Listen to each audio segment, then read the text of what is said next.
Ja som Mišo. A ja som Robo a sme dvaja kamaráti, ktorí milujú hory. Milujeme ich natoľko, že sme sa po 40-ke vybrali do neznáma a rozhodli sa strápniť podcastom o turistike. Po horách beháme už 25 rokov. Spolu sme zažili rôzne vrcholy, vrcholčeky, vrcholnú únavu, vrcholovú horúčku. Ale aj vrchol drzosti, keď si mi zožral všetku expedičnú stravu. A preto sme tento podcast nazvali jednoducho To je vrchol. Či si skúsený horál a hľadáš inšpiráciu, kam vyraziť, alebo začiatočník, ktorý potrebuje poradiť s výstrojom či tréningom, alebo kaviarenský povalač, čo si rád vypočuje príbehy z najkrajších svetových hôr, tento podcast je tu pre teba. Kto vie, možno dnes aj vďaka nám objavíš ten ideálny vrchol pre seba. Dobre, zapínam už nahrávanie, môžeme od hocikaďa začať. Čo ty asi tnánsky rytieri? To je z toho Zimmermana. Zimmerman má takú jednu, neviem, či niekedy si pozeral, počúval. A áno, no a je tam taká, že blaničtí rytíři. A oni, hej, v jednej tej časti hovoria, že no tady, čo tady děláme? My tady jen sedíme. Já jsem ti byl na té exkurzi na Slovensku u těch sitnianských rytierov. Jo, a ty vole, tady tam jsou nachystaní, ty mají ty nohy v strmení, jo, a když tam přijde ten signál, tak oni vyrazí. A co my tady? My tady ležíme, to pivo. Takže ako obdivovali tých sitnianských rytierov. Že oni sú pripravenejší ako tí českí. Áno, že tí slovenskí sú ako nabombovaní. Ale vyrazia, až keď nám bude najhoršie. Zjavne nám ešte není tak. Áno, ešte nie tak zle. Síce sú pripravení, ale myslím, že ten pojem hrozby asi majú nejak nižšie. Ten pud seba záchovy im chýba. No, ak sú tam od nejakého stredoveku, alebo odkedy je tá legenda, tak bolo horšie. Hej, tak víte, ako je to s tými rytiermi? Sú takí zaprášení, ak si ich videl, alebo čo tam robia? Neviem, asi tam čakajú niekde v tých andezitoch prikrčení a naozaj pozerajú na to Slovensko z toho sitna a stále si hovoria, ešte to nie je také zlé. Áno. Ešte zastavme sa, bratia. Však oni odídu sami, nie? To je teraz moderné povedať. Však oni odídu sami, čo my budeme. Však ten Rus raz odíde.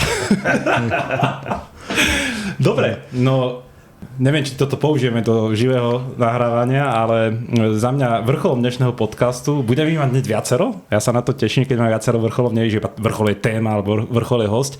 Takže možno je jasné, že dneska budeme mať hostia. Opäť počasie, to už sa stáva taká tradícia, Robo, nie? V poslednom čase máme úplne že hosti.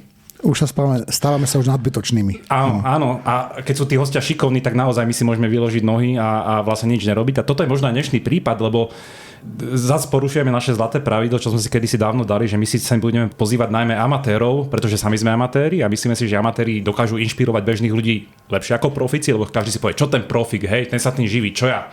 A že ten amatér inšpiruje, ale stále tu máme v poslednom čase nejakých ťažkých profikov a dneska nielen, že tu máme profika, ale máme profika podcastera, dokumentaristu, cestovateľa, športovca, veľmi dobrého, karatistu. S prvým danom. Horala. Profika, dokumentaristu a podcastera, ktorý naozaj že robí obrovské množstvo obsahu a dobrého obsahu na profesionálnej úrovni. Víťa Chrapu.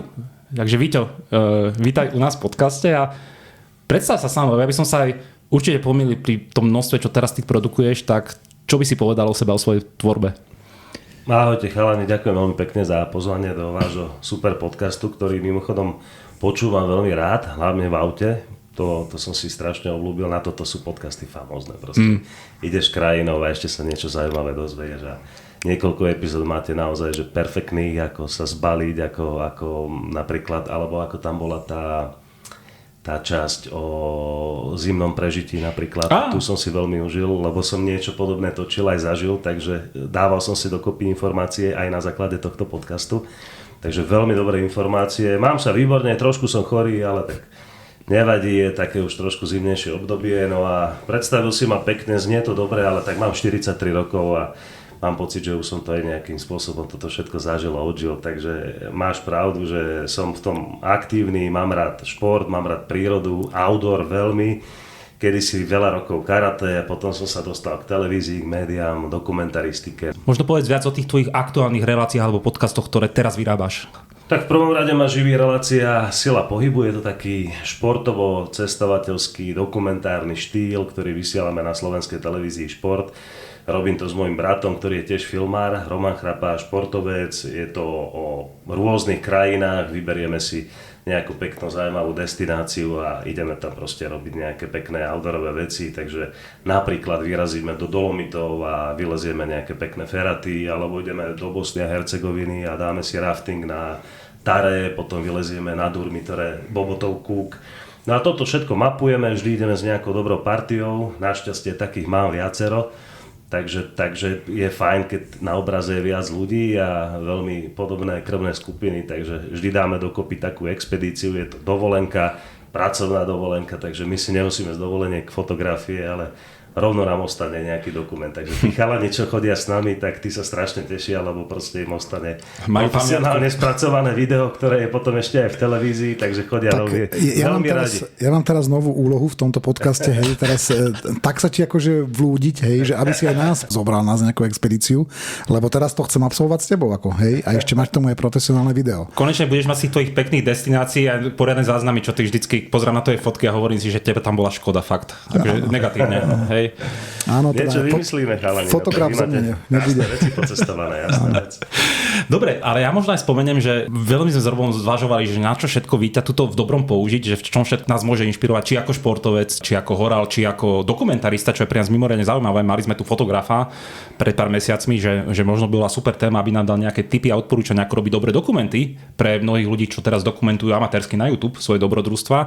Ale rozhodli sme sa tak trošku spojiť a dať takú tému, že Šťavnické vrchy, lebo chceme Šťavnické vrchy predstaviť trošku inak, lebo Šťavnické vrchy sú, myslím, že dostatočne známe, nie že by tam nikto nechodil, práve naopak je to populárna destinácia aj z pohľadu kultúry, aj z pohľadu prírody. Ale predsa len Víťo, ktorý tam vyrastal a pozná ich naozaj že dokonale, tak nám ich predstaví trošku inak a nie iba ako rodák od Šťavnických vrchov a dá našim poslucháčom pár super praktických tipov na nejaké víkendové výlety, ale ako naozaj, že spoznať Šťavnické vrchy alebo pozrieť sa na to očami dokumentaristu je pre nás dostatočne zaujímavé, aby sme spravili takúto časť. Čo povie Robo? Áno, a ešte môžeme trošičku zabrdnúť do témy, ktorú my málo rozoberáme a je to škoda. A to sú napríklad teda mountain bikey, hej, alebo teda horské bicyklovanie v našich horách, lebo aj to je istý druh turistiky, takže budeme radi, keď aj do tohoto zabrdneme. A je to druh turistiky, ktorý my s Robom nepraktizujeme. My sme všetko možné, ale bajkeri určite nie sme. Áno, bajkeri nie sme. Keby som bol bajker, tak tu dnes nesedím akože s vami a nepočúvate ma nikto. Počúvaš nás z nemocnice. Áno, tak ja vás počúvam z nemocnice. Ešte, že je bicykel vedľa mňa. Cesťák. Dobre, Víťo, tak teda povedz, že ty ako šťavnický rodák, čo ty a Šťavnické vrchy?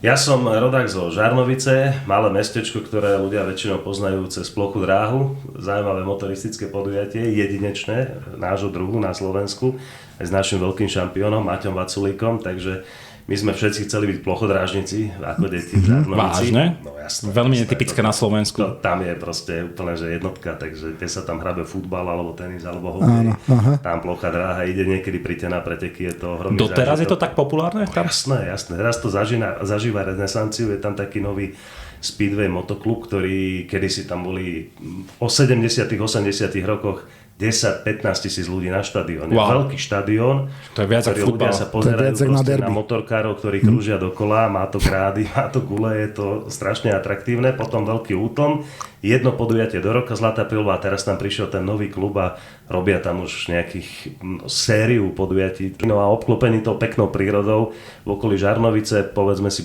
pravdu, že Žarnovica nie je nejaký architektonický skôs na Slovensku, to je Banská Šťavnica nedaleko, ale má výbornú polohu, už tam máme aj tu R1, takže z jednej strany je pohorie Vtáčnik, s najvyšším vrchom Vtáčnik 1346, čo už je teda celkom pekný masív, takže my sme to tak striedali, že raz sme boli na Vtáčniku a druhýkrát sme boli v Šťavnických vrchoch. No a ja som na základnú chodil na Hodrušu Hámre, do Hodruši Hámrov, takže som aj taký polovičný Hodrušan, čo sú úplne Šťavnické vrchy.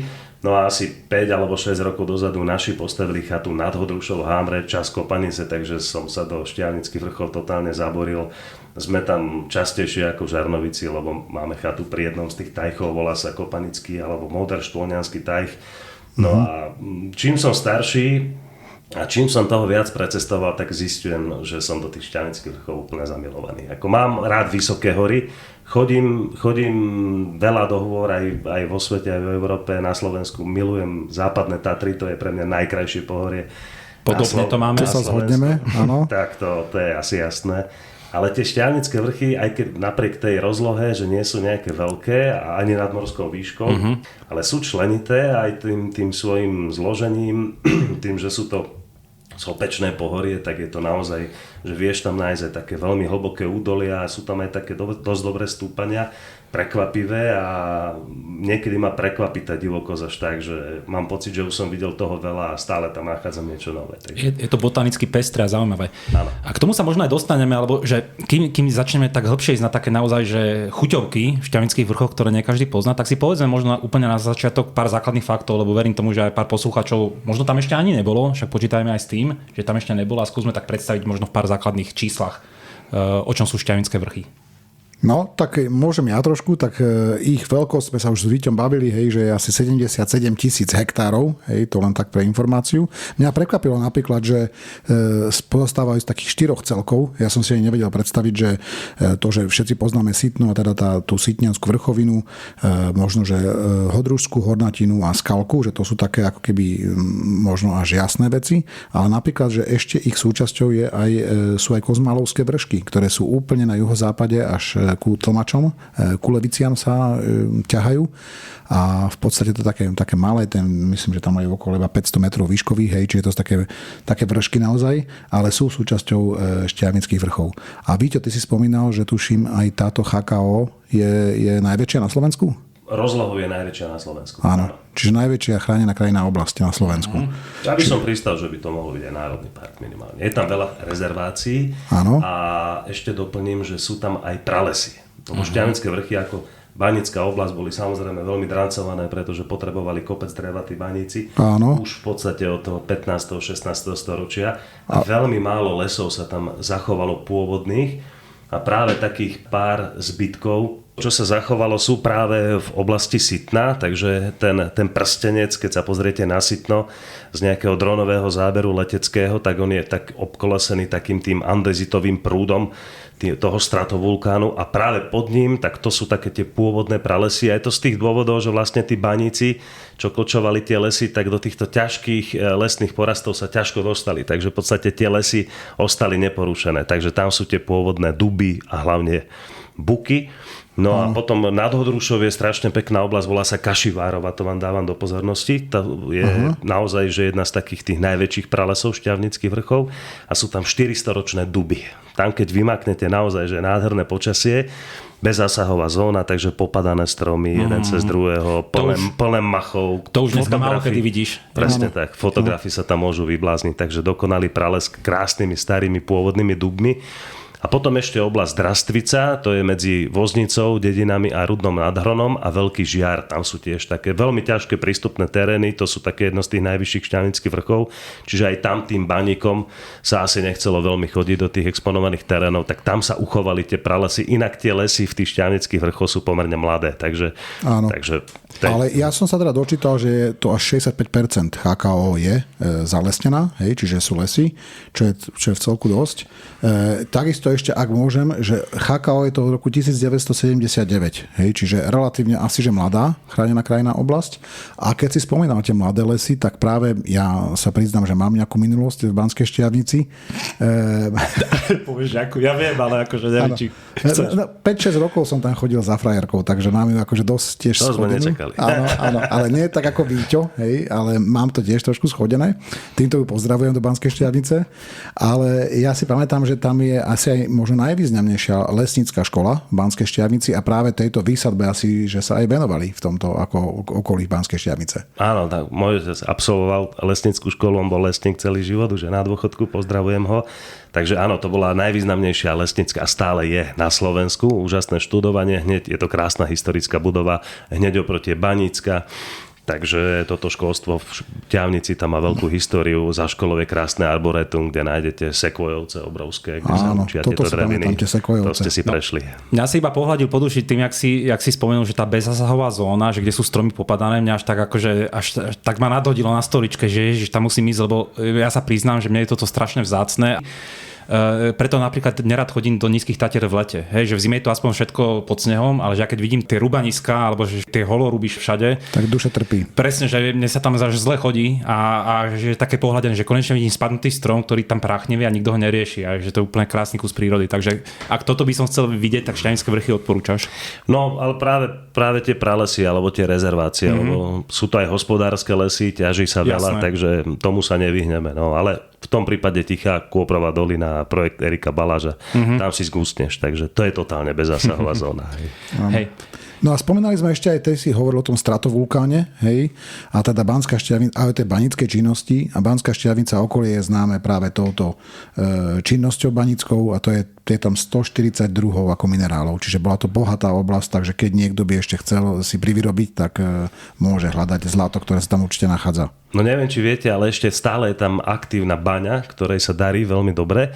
Spoločnosť sa volá Prvá Banská a ako je Salamandra Resort, lyžiarske stredisko, áno, v Hodruši, ten hotel v Hodruši Hámrok, tak hneď vedľa je baňa Rozália a tam je stále aktívna baňa, do ktorej chodia denne ľudia do roboty, 300 metrov sfárajú výťahom dole a neustále sa ťaží zlato, striebro a bronz. Dobrý tip. No jasné. Ale toto nie je pre verejnosť. Nie je to pre verejnosť. Hej. Ja sa ešte teda vrátim, že tie minerály tam neboli náhodou, lebo však teda to asi väčšina ľudí je známe, že bol tam obrovský stratovulkán, že ktorý teda naozaj, že sopka, ktorú si dneska asi ťažko vieme predstaviť a vidíme to maximálne v zahraničí, vulkán, ktorý mal kráter v priemere 50 km, že to je akože neskutočné veľké, že to keď buchlo niekedy, tak to muselo byť sila a vysoký bol okolo 4000 metrov, takže tiež si neviem predstaviť, že na Slovensku sme mali takúto 4000-ovku prakticky volačo jak taký slovenský Elbrus, keď to porovnám, hej, že, ale muselo to byť oveľa väčšie, lebo Elbrus zďaleka nemá 50 km v priemere, ale že teda podobne veľký vulkán alpského charakteru vo veľkosti Alp, ktorý je tak obrovský. Tak Víťo, dá sa ešte pozrieť na tento vulkán nejako? Odkiaľ je na to dobrý výhľad? Samozrejme z tých najvyšších vrcholov, takže zo Sitná ako takého, tak to je úplne taká základná turistika. Najvyšší vrch Štiavnických vrchov, kopec ľudí tam už bolo. Na Sitno ale sa dá okrem tej tradičnej trasy počúvadla, to je tá hodinka, neviem, myslím, že to je žltá značka. Počúvadlo je taj. Ja to niekedy budem doplňať, lebo ty ako lokálny, pre tebe je to známe. Ale neviem, nie je počúvadlo iba jazero? Podľa mňa je to iba jazero. Nie, počúvadlo je tajch. Áno, je to jeden z tých tajchov, je to najväčší tajch dokonca. Áno, čiže umelé jazero, ktoré si vybudovali baníci na sklad vody. Presne tak. Keď sme pri tajchoch, tak to sú tie perly Štiavnických vrchov, ktoré preto tak máme radi. Kedy si ich tam bolo vyše 60, teraz ich je činných nejakých 23 sa uchovalo. Teraz slúžia na rekreačnú činnosť, ale sú súčasťou vlastne toho celého obrovského banského diela a tie tajchy boli budované v podstate od 17. storočia až do 19. storočia na to, aby slúžili pre tú banskú činnosť, aby zadržiavali vodu a potom poháňali tie stroje, prípadne tú spodnú vodu, aby mali kam dávať. Boli veľmi dômyselne prepojené tzv. Zbernými jarkami, lebo v Štiavnických vrchoch nie je veľa riek a potokov, takže tie tajchy boli poprepájané. Ak ste boli na Madére niekedy, tak tam sú nádherný trekový ostrov, by the way, tak tam sú také krásne vodné cestičky, volajú sa Levádas a popri ním chodia, sú turistické trasy, tak práve v Štiavnických vrchoch máme veľa turistických trás práve popri tých zberných jarkoch. Takže my vidíme, že Vinčakské jazero ako napájalo Evičku, ktorá je vyššie a Bakomy, ktorá je vyššie a tak ďalej a celé toto je takto prepojené a to všetko je súčasťou UNESCO. Čiže nemusíte chodiť na Madeiru kvôli Levádas, máte ich aj v Štiavnických vrchoch. No a ja sa, Víťo, zamýšľam nad tým, že už hovoríme tu o rôznych ako aktivitách, ktoré vieme v Štiavnických vrchoch robiť. A teraz napadá mi, že ako by si ty možno vedel najlepšie naplánovať alebo odporúčiť, hej, nám, bežným ľuďom, že ako stráviť Štiavničanom, že ako stráviť tam napríklad, že 3 alebo 4 dní. A teraz mi to napadá, no, že sme tu rôzne kategórie, vy ste tu, nazvem to, že aktívni športovci, takže vy ste taká druhá kategória, ale ja som tá prvá, podľa mňa, že rodina s deťmi. Hej. A ty rád ťaháš deti na hory? Áno. V čom ťa obdivujem? Takže skúsme najprv, že čo by si pre rodinu s deťmi, s takými bežnými 10-ročnými ako odporúčil v Štiavnici? Máme tam 2, 3, 4 dní. Áno. A okolí. Tak ak sa bavíme o lete, tak samozrejme poďme sa kúpať, to je jasné. Tie tajchy sú tam úžasné. A tvoj najobľúbenejší?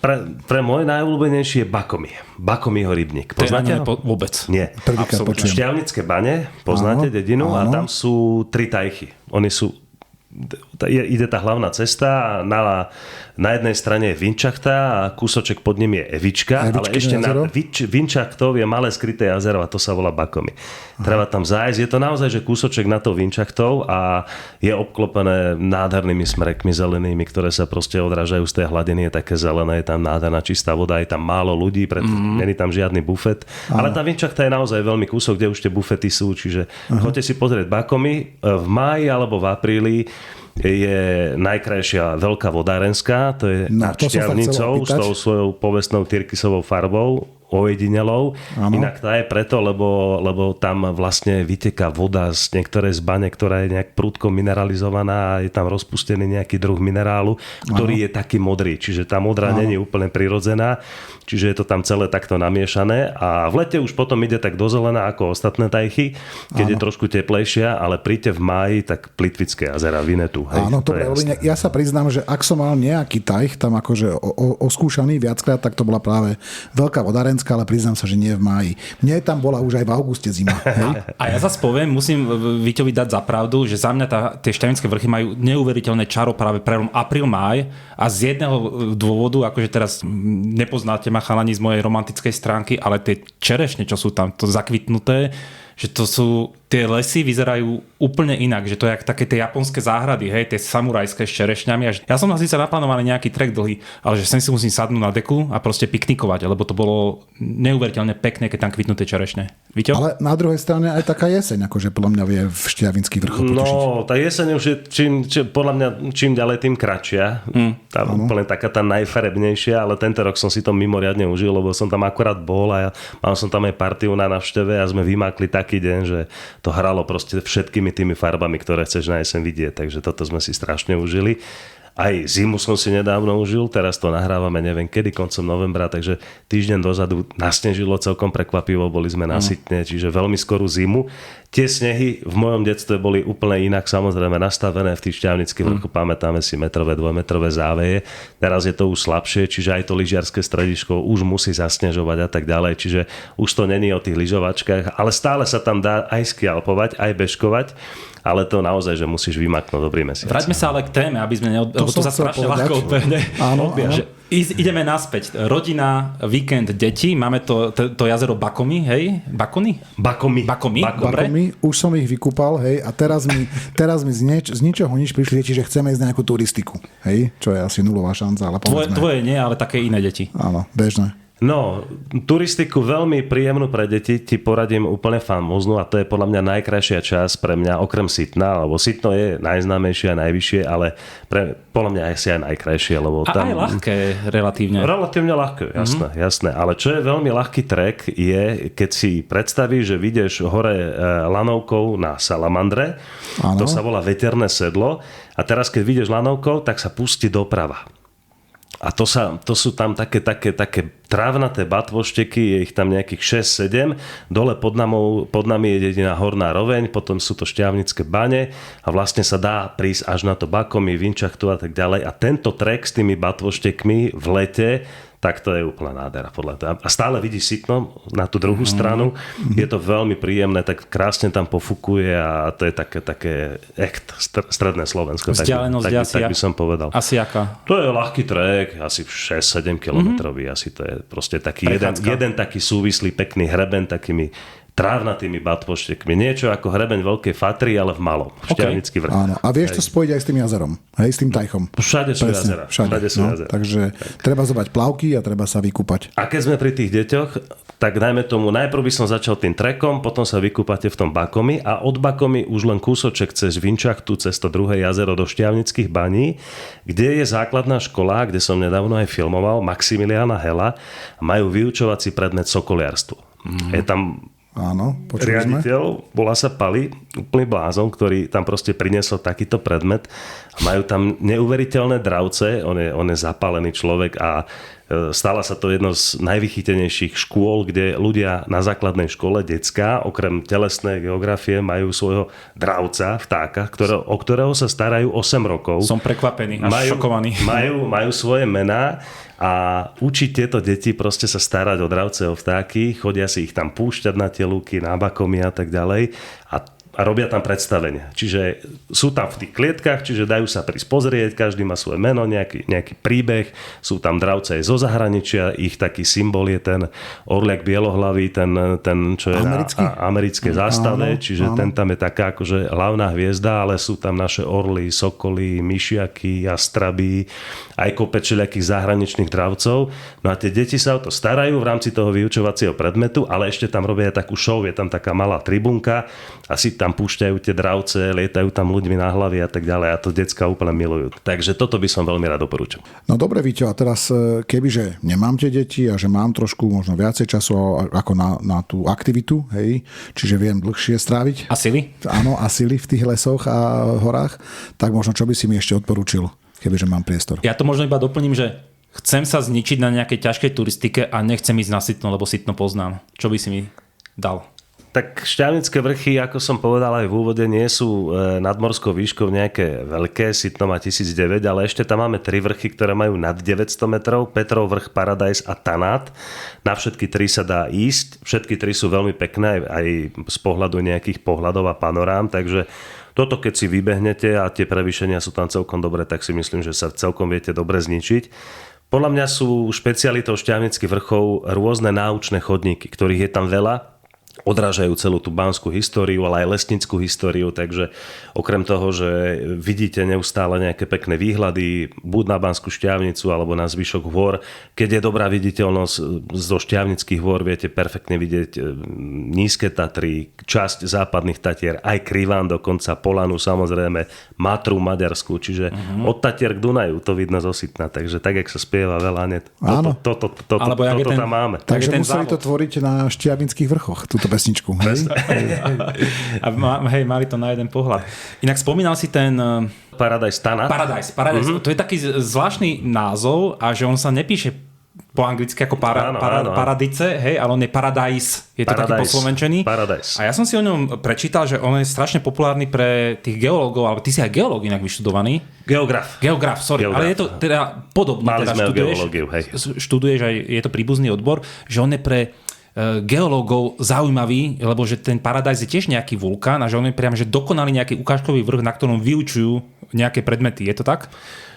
Neviem úplne presne, ale je tam veľa tých informačných tabul, že čo sa tam odohrávalo, boli tam také povrchové ťažby, stále to tam môžeme vidieť, hovorím, sú tam krásne pohľady na Banskú Štiavnicu a ako som spomenul, tie náučné chodníky sú naozaj perfektne urobené, až príliš dobre, niektoré sú príliš odborné, možno pre takú lajka verejnosť, lebo to tam naozaj, že takí maníci celé osadili tie tabule, ale naozaj sa tam dá stráviť veľa času a prečítať si, ako ten stratovulkán jednoducho fungoval a čo to všetko prinieslo tomu baníctvu.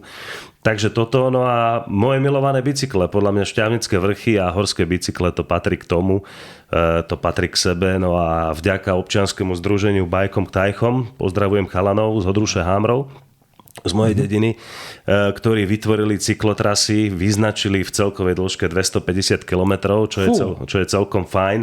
No a vlastne už existujúce cyklotrasy pospájali s nejakými lesnými zvážnicami, ktoré tam jednoducho boli, sú v dobrej kondícii, celé to vyznačili, urobili tomu naozaj fantastické mapy, ktoré sú osadené po celých Šťavnických vrchoch. No a zmysel a účel týchto cyklotras je prepojiť všetky tajchy, ktoré sú, čiže 23, s inými kultúrno-historickými zaujímavými miestami v celých Šťavnických vrchov. Takže šport, príroda spojená s kultúrou. Presne tak. Čiže presne naozaj tak. na týchto... Ešte aj kúpačka. Na týchto trailoch, áno, presne, s kúpaním a s kultúrou a tak ďalej môžeš kľudne týždeň stráviť.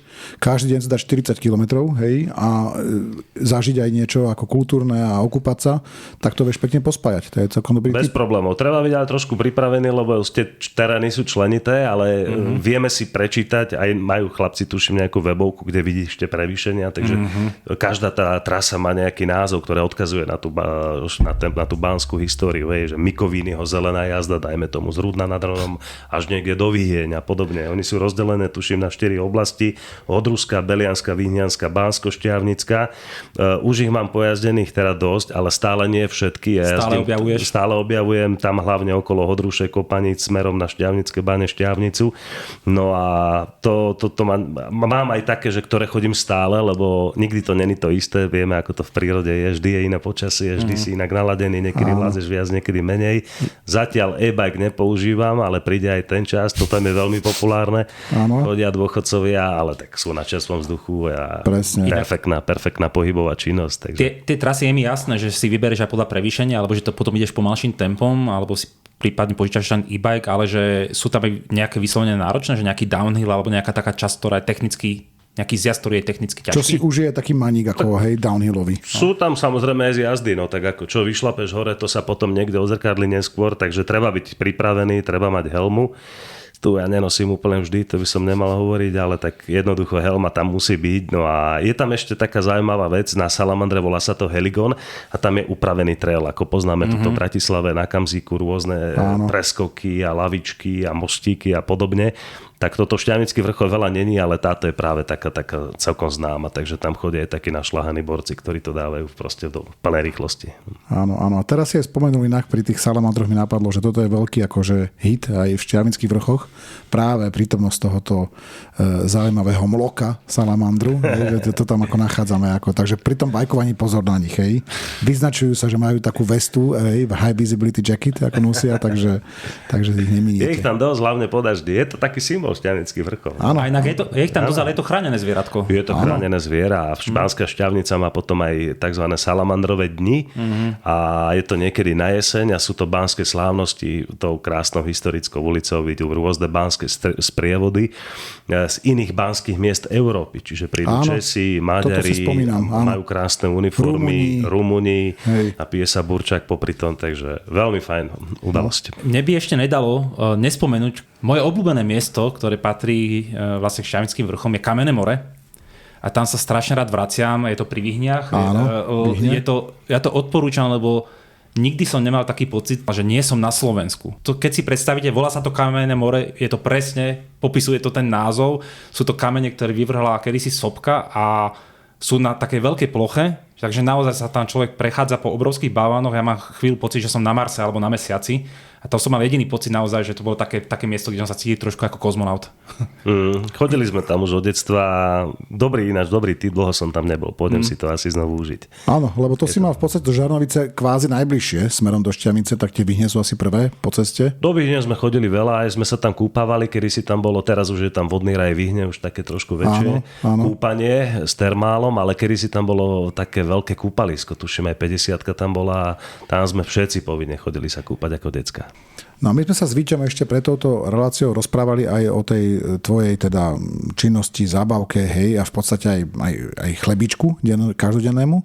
A bavili sme sa o dokumentaristike. A teraz sme tak nejako išli k tým bicyklom a mám pocit, že si aj spomínal, že nejaký diel vo svojej relácii si tomu venoval. Čiže vieš nám trošku približiť? Áno, tá relácia sa volá Sila pohybu. Je to o športe, o cestovaní. Vysielame to na slovenskej televízii Športe. No a v zásade túto sériu v roku 25 sme takmer celú natočili v zahraničí, ale zo pár slovenských takých lokácií sme si nechali, no a čo iné ako Šťavnické vrchy, chcel som dať hold tomuto nášmu krásnemu kraju, no tak som sa rozhodol, že už keď tam takto bajkujem, tak jednoducho strávime tam nejaké 3 točiace dni. No a urobili sme celú epizódu o bajkovaní v Šťavnických vrchoch. Ja som si ešte do zásoby podronoval práve v tom jarnom období, keď boli rozkvitnuté tie čerešne. Takže tam mám nádherné drony natočené cez tie jazera a rozkvitnuté čerešne. Takže toto je dia pre Míša. Toto si musíš pozrieť. Ide si to pozrieť cestou domov. To vám potom pošlem, chalani. No. Takže toto sme... Chcel som tam mať aj poriadny športový výkon. Samozrejme, pozval som kamarátov, bývali sme na našej chate a odtiaľ sme každý deň vyražali na bajky a točili sme, hej, takže točili sme na nejaké foťáky, GoPročky, 360 a droníky, no a snažili sme sa to takým pekným poznávacím štýlom ukázať aspoň tú časť Šťavnický vrchol, kde sme sa pohybovali, ale aby tam bol športový výkon, lebo to v tej relácii je celkom dôležité, tak sme vyšli nasytno na bicykli. Takže aj nasytno sa dá aj na bajku výjsť a veľmi pekne a príjemne. Takže pred počúvadlom, pred jazerom počúvadla odbočíte doľava na takú žltú značku a obtočíte v podstate celý ten masív a dostanete sa zozadu na tú asfaltku, ktorá ide od Svätého Antona. Svätý Anton. Presne tak. A potom na záver finálne stúpanie, ktoré trvá nejakých 35 minút, takže a hore zaslúžené pivko na chate Andreja Kmeťa. Chutí zaslúžené, lebo ste naozaj zničení dostatočne, to vám teda poviem.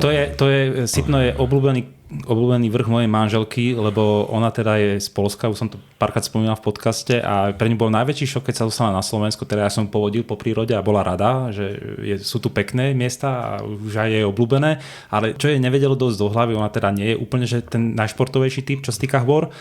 A v Poľsku na každom kopci je chata, hej? Na každom vrchole je nejaká chata, kde sa dá proste najesť, oddychnúť, všetko, hej?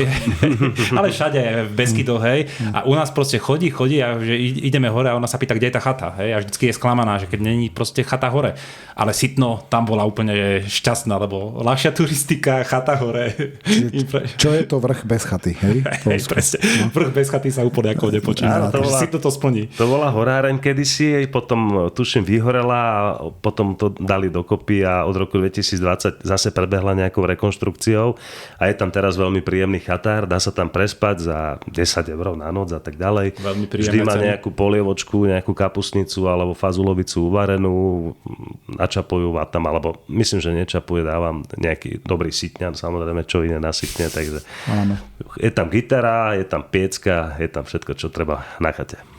Čo dodať? No inak mňa ešte napadlo, že kto má lepšiu prácu ako Víťo. Akože tak si to užívaš, dáš športové výkony a ešte je to aj akože chlebiček každodenný. No trvalo to ale zo pár rokov, pokým som sa dostal samozrejme do tejto pozície. Ja som bol veľa rokov v spravodajstve, takže som dennodenne mapoval ten športový život.